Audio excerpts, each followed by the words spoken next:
The brand new Spider-Man movie, Spider-Man Homecoming, is scheduled to premiere early next month, and there has been a lot of hype around its release. I've been seeing a bunch of stuff around the internet about Spider-Man Homecoming, Tom Holland and Robert Downey Jr., and that just pushed me further to want to create this video. So sit back, relax, and here are 30 things that you probably did not know about Spider-Man Homecoming. 1. So here's the entire plot in a nutshell. A young Peter Parker, or Spider-Man, begins to navigate his newfound identity as the web-slinging superhero Spider-Man. Thrilled by his experience with the Avengers, Peter returns home where he lives with his Aunt May, under the watchful eye of his new mentor Tony Stark. Peter tries to fall back into his normal daily routine, distracted by thoughts of proving himself to be more than just your friendly neighborhood Spider-Man. But when the Vulture emerges as a new villain, everything that Peter holds most important will be threatened. 2. In an interview from 2013, while promoting his then upcoming film Nosotros Vivimos Así, which is translated to This Is How We Live, Tom Holland was asked by a reporter what kind of role he might want to try next. When Holland replied, a project with action and humor would be interesting to him. The reporter asked if he would ever like to play a superhero, maybe Spider-Man in 10 years' time, answered Holland. 3. J.K. Simmons had previously expressed interest in returning to the role of J. Jonah Jameson, the role that he played in the Sam Raimi trilogy, and also voiced the character in the Ultimate Spider-Man cartoon from 2012. However, once he was cast as Commissioner Gordon in Justice League, which will premiere in 2017, all discussion of this happening ceased. 4. On April 21st, 2016, it was made official that Robert Downey Jr. would reprise his role as Tony Stark or Iron Man. This also marks the first time that a Spider-Man film will include another superhero character from the Marvel Cinematic Universe. 5. This will be the first Spider-Man film where the special effects for the character are not being produced by another company affiliated with Sony, the rights holder to Spider-Man. Industrial Light and Magic, which handles much of the special effects for the Marvel Cinematic Universe film series, will be producing the special effects. 6. Sequels to The Amazing Spider-Man from 2012 as well as plans for a Sinister Six movie were turned down in favor of this film. However, spin-offs for that franchise and in that universe are still in production by Sony of MCU, such as Venom, which is scheduled to premiere next year. 7. The film's release date was originally meant for Thor Ragnarok 2017, which was then moved to the November 23rd release slot for Black Panther. This move would ultimately change the release dates for several other Marvel films. 8. Kevin Feige has stated that this film will not be a third retelling of Spider-Man's origin. Feige also stated that Spidey's new suit will be based off the classic version of the costume. 9. Before this film was officially announced, Sony planned to build a universe not too dissimilar to the Marvel Cinematic Universe, using only Spider-Man characters. This included an untitled spin-off focusing on a female superheroine assumed to be Black Cat, a Venom film and a Sinister Six film, and 2 further installments of the Amazing Spider-Man series. Andrew Garfield was signed on to appear in at least 2 of these films. 10. While speaking with the Daily Beast, Tom Holland says that the new Spider-Man reboot will be the biggest independent film ever. He said one of the special things about what we're going to try and create is that you're going to see the biggest independent film ever. It's not going to be an epic thing. It's going to be a film surrounded by these incredible things, but that follows this boy and his life. Peter Parker is a favorite of many because everyone can relate to him, and we're going to try to make everyone relate to our Peter Parker. 11. When Sony was in the development stage of the Sam Raimi film series with a 4th film on the way, John Malkovich was originally cast as the Vulture opposite Tobey Maguire as the title character, with Malkovich preparing for the role. However, the film was cancelled once Sony opted to reboot the series with Mark Webb and Andrew Garfield.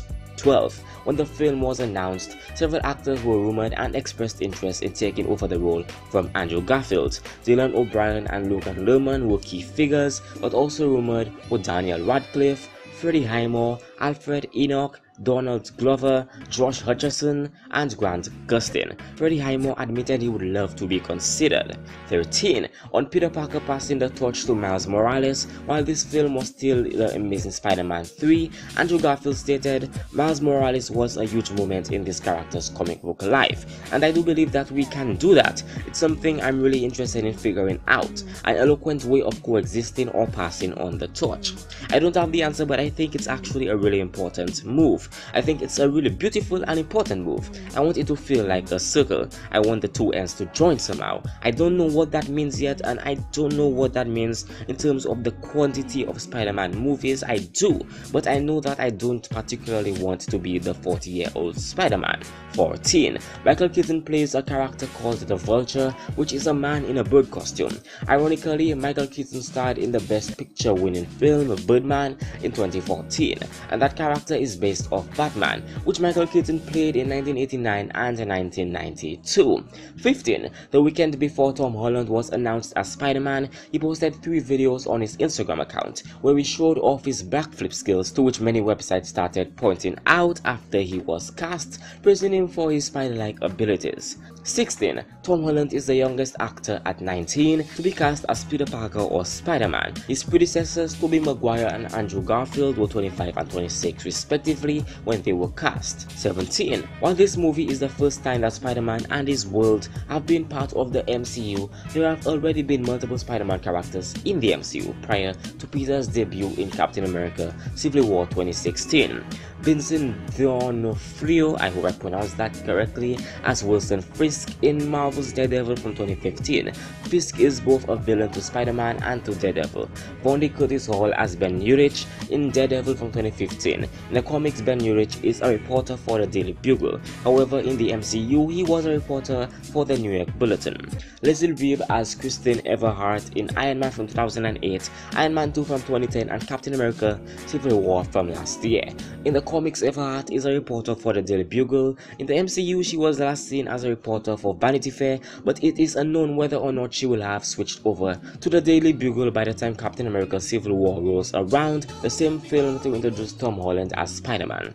18. The Cabin in the Woods from 2012 director Drew Goddard had been rumored to write and direct the film. Goddard was hired to write and direct the Sinister Six for the Amazing Spider-Man franchise after leaving as showrunner for the Netflix television series Daredevil, which is also set in the Marvel Cinematic Universe. Goddard was in the shortlist, but John Watts was instead hired. 19. This film will be the second appearance in the Marvel Cinematic Universe for actor Kenneth Choi. He previously played Jim Morita, one of the Howling Commandos in Captain America: The First Avenger from 2011.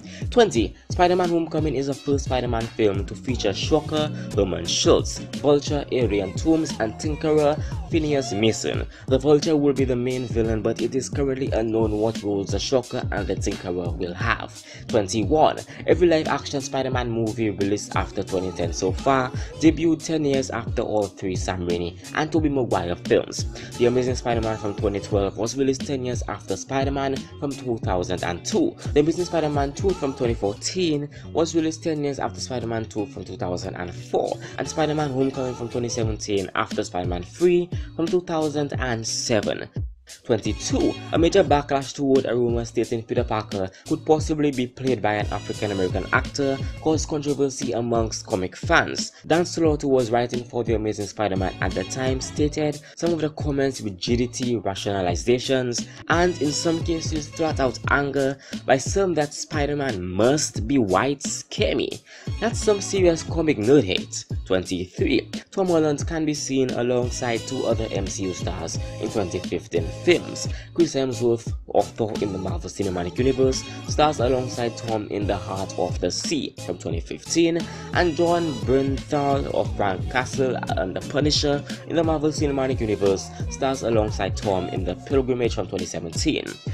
24. The Vulture is the 4th member of the original Sinister Six gang to appear in a Spider-Man film. Members who have previously appeared are Dr. Octopus in Spider-Man 2 from 2004, Sandman in Spider-Man 5, and Electro in The Amazing Spider-Man 2 from 2014. So far, only Mysterio and Kraven the Hunter have not appeared in live action to date. 25. Before the casting, plot details, or even the title was announced, the film became a victim of internet rumors and clickbait sites claiming to have inside information on the production. This included fake plots, fake cast members, and even early criticism based on the false information that they were providing. 26. Michael Keaton also plays Adrian Toomes or Vulture in this film, previously starred in Birdman from 2014, who also stars Emma Stone and Edward Norton. Emma Stone portrayed the character of Gwen Stacy in the previous Spider-Man films, The Amazing Spider-Man from 2012 and The Amazing Spider-Man 2 from 2014, and Edward Norton previously played Bruce Banner or the Hulk in The Incredible Hulk from 2008, which also takes place in the Marvel Cinematic Universe. 27. Asa Butterfield was originally the choice to play Spider-Man because Marvel liked him since day one when they announced the top 5 candidates to play Spider-Man, which were Asa Butterfield, Nat Wolff, Timothy Chalamet, Tom Holland, and Liam James. 28. Though a majority of the movie takes place in Manhattan, much of the movie was shot in Atlanta, Georgia, with additional footage shot in Germany. A portion of the film was still shot in New York City though. 29. Michael Keaton and Marissa Tomei previously appeared together in The Paper from 1994. That film was written by David Coeb, who also wrote Spider-Man from 2002, and the movie was directed by Ron Howard, whose daughter Bryce Dallas Howard appeared in Spider-Man 3 from 2007. And finally, number 30. Michael Keaton is the third actor from the Batman series to cross over and appear in Spider-Man or vice versa. Cliff Robertson appeared in the 1960s Batman television series and also played Uncle Ben. J.K. Simmons played J. Jonah Jameson and now plays Commissioner Gordon.